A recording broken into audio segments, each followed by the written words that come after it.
नमस्कार दोस्तों।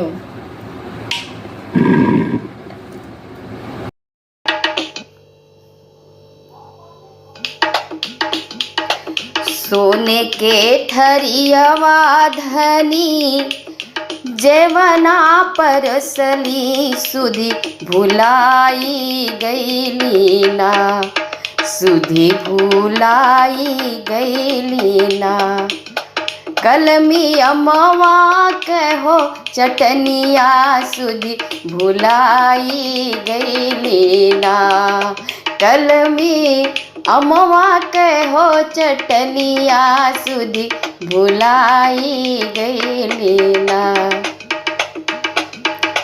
चटनी के करनवार सले हमरो सजनवार सले, हमरो सजनवा चट से फोड़ी दिहले ना, चट से फोड़ी दिहले ना। फोड़ले सोनमा के हो थरियावा चट से फोड़ी दिहले ना। देखिए किस प्रकार से अब रिश्ता संभालने के लिए वो देवर के पास जाती हैं। सुना मोरे प्यारे लहुरा देवरवा दूठे चोरवले हाना, दूठे चोरवले हाना।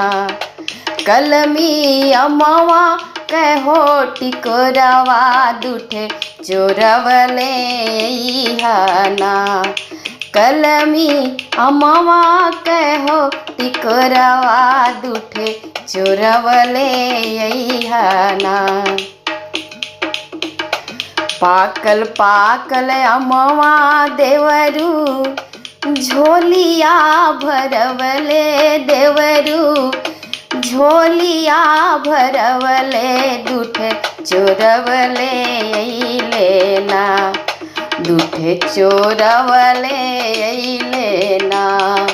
कलमी अमवा कहो टिकोरवा दूठे चोरवले लेना। पीसी के चटनिया अपने सैया के खियवली, अपने बलमु के खियवली, रिश्ता जुड़ी गईले ना। कैले इच्छा भरी भोजनिया, कैले इच्छा भरी भोजनिया, जिया जुड़ाई गईले ना, हिया जुड़ाई गईले ना, हिया जुड़ाई गईले ना, हिया जुड़ाई गईले ना।